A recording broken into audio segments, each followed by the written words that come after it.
Welcome to Guillermo's Cocina. I'm Guillermo, aka Bill. I'm going to show you one of my favorite tacos to make. I grew up eating these tacos, and I'm going to show you how to make these. They are super fun. It's a beef tacos fritas, which is just basically a crispy taco. We are going to use these beautiful 6-inch white corn tortillas that we're going to fry up in the pan. Let me show you how to do that real quick. I'll go over to the stove and just cook those up for you. So we start with about 3/8 of an inch deep of corn or vegetable oil, something like that, into a frying pan heated about 375 degrees. We put the tortilla in, we flip it a couple of times to get it in the inside a little bit cooked. Just flip this back and forth. It takes about 30 seconds per side to do this. Don't let your oil get too hot, just let it drain really good, put it on a paper towel, and we've got some crispy corn tortillas. Okay, that's pretty easy, and this is what they're going to turn out like. They are very, very crispy and delicious and awesome. I love that if you don't get them super crispy, they get a little bit of chewiness to them. Oh, that's kind of my favorite. That's my personal jam, and I have a soft taco here as well. In case you don't like those, why did you click on this video? Because, I don't know. Anyways, we have our taco meat here. This is just a ground beef taco meat that I use the seasonings in. If you want to cheat and use one of the packets, the McCormick or the Old El Paso or Lowry's sort of things, or even the Taco Bell packets. Don't get me started on those Taco Bell packets. But if you want to use one of the seasoning packets, add a little water in the whole thing, it's not the worst thing in the world. I'm going to show you right now how to make this without using any of that, just spices and ingredients. This is, believe it or not, it's actually gluten-free. So if you're looking for a gluten-free version of this and you're okay with eating meat, then this is perfect. Let me show you how to make this right now back over at the stove. The meat here really is the star of the show. We're starting with some fairly lean meat. This is a 90-10. You don't need a lot of fat in this, so why buy the stuff with the fat in it? We're going to mash this up really good and get it fine because the texture is important. Break this up really good. When it gets to this point, you're going to put your seasoning in. Here's the list of all the ingredients going in this. It's fairly simple. You probably have most of these. If you don't have Mexican oregano, get some. If you don't want to do that, just use regular oregano. It's fine. Mix this up really, really well. This will take a minute. Once you get this to this consistency, you are ready to move on to the rest of this. That is looking good already, but you can't serve it like this because we've got to get what grease there is in this out. So just kind of mash this down, push it to the side, mash this. We're going to get it basically down to the end. Scoop all this out. This is my favorite method for doing that. Now we're going to put 2 tablespoons of tomato paste in here. Trust me, I got 2 tablespoons in it.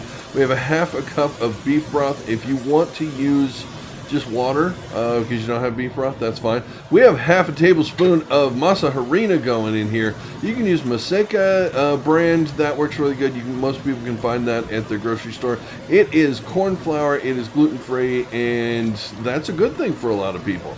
Just mix this up really good. As it heats up, you can see it getting thick already. We're going to mix this in with the meat. This will take a second to get this fully mixed. You don't want to see any of that gooey, wonderful gravy bits. After a little bit, you're going to see this. That is exactly the consistency you want. Put a lid on it. It's ready to eat. Let's make some tacos. See, that's really simple to do. It's delicious. The smell on this is incredible. It's not unlike the old Taco Bell meat. Not the new stuff. I don't know what they did to it, but it sucks. So we won't talk about that, but this has actual flavor, and if you like the nostalgia of the meat from the 70s and 80s, that's going to remind you of that quite a bit. I may have borrowed a few of those ingredients and ratios and things from that recipe. I did that on the other main channel, How to Cook with an E. A while ago. A lot of people have seen that. It's popular. This is a very similar recipe, but not exactly the same. So now you know how to make it, and I've talked enough already. Let's just start making some tacos. So I've got our tacos here. We are going to assemble with a scoop of meat. Put this in the bottom down here because that's where the meat goes. And these are crunchy, so you have to be a little bit careful. If you cook them a little further than you should have, they might crack on you. That's okay. They say no to crack, but this is one of those cases where you really don't want it to crack, but it might. All right, so we have our flour tortilla here. This is a 6-inch, roughly, fajita size, because that's the soft taco ones. I don't know why, but the soft taco ones are massive. This is more the size of what you would think a taco is going to be like, right? All right, how do I assemble this? You can assemble it any way you want. I've got a couple kinds of cheeses here. There's a crazy option for this with cheese. I grew up eating this with Velveeta. I'm old. Velveeta was very popular back then. Some people swear by American cheese. You take a slice of the Kraft Singles American cheese, cut it into a triangle, and set that in. It's a thing. I've seen people do it. Before this gets any colder, I'm putting some cheddar cheese down here. If you want to use the bag of Mexican blend cheese, this is about the only place where I actually think it's okay. The reason you don't usually want to use that is because they put a coating on it to keep it from sticking. Well, it also prevents it from melting. This is not a thing where you need it to melt. If you're making enchiladas, do not use that cheese. The bag of cheese, pre-shredded stuff, pre-shredded works pretty good right here. This is Monterey Jack. If you want to use Monterey Jack, you can add just a little bit as an accompaniment, or just the Monterey Jack. It's fine. Go for it. Now what do we do with this? I personally like to put the onions down. This is just some chopped white onion. This is not yellow onion, because yellow onion has a different flavor profile. White onion is traditional, of course, with Mexican food, so that's what we use.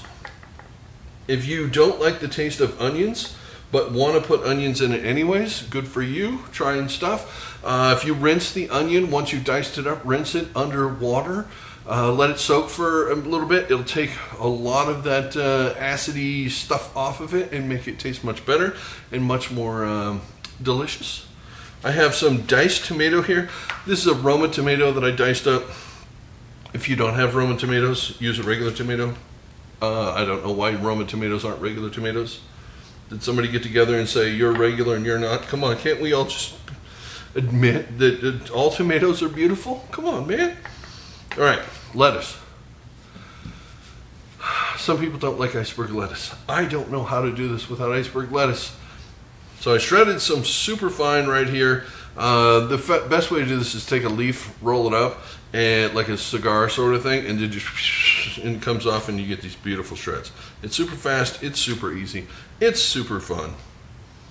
I don't know if it's fun, but it is fast and easy. There you go.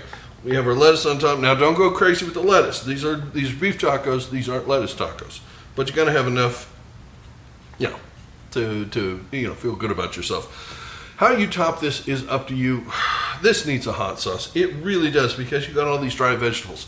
Also, this is one of my favorite things. This is Mexican sour cream. This is the Cacique brand. I put it in a squirt bottle because it's so much easier to use. This stuff is delicious and amazing. You can also use their crema as well. This just has a little more tang to it, and it's really, really good stuff. So I like to just put a drizzle down here so it soaks into the lettuce a little bit, making kind of a dressing for that. And then the other thing is you have to have hot sauce. Hot sauce of your choice. Talk about hot sauce, the mild stuff or the spicy stuff you can buy in the grocery store, the bottle, or the packets if you have a bunch of them in the center console of your car or your truck. Just use those. They're fantastic because the flavors of the meat, it really works there, and your brain goes, holy crap, I went back in time. But if you want to go a little bit different, a more vinegary sauce like a Cholula or a Tapatio is really good. Tapatio if you're in Texas. This is friggin' delicious. That is a lot of hot sauce on there, but they're delicious. They're awesome. I'm going to take a thumbnail real fast while that still looks good. Hold on one second. You won't even notice because I can hit the edit button. So hold on. Okay, that took me way longer than it took you, and I've had to sit and stare at these things through a viewfinder, and I just can't wait to eat this. So I'm going to dig into this right now. You're going to hear this crunch because that's what these tacos are great for. Again, this is the taco I grew up eating. This is 100% exactly, except for the Velveeta and the hot sauce, and it was regular sour cream instead of the fancy stuff. But, you know, basically the same. Talk too much. Eating.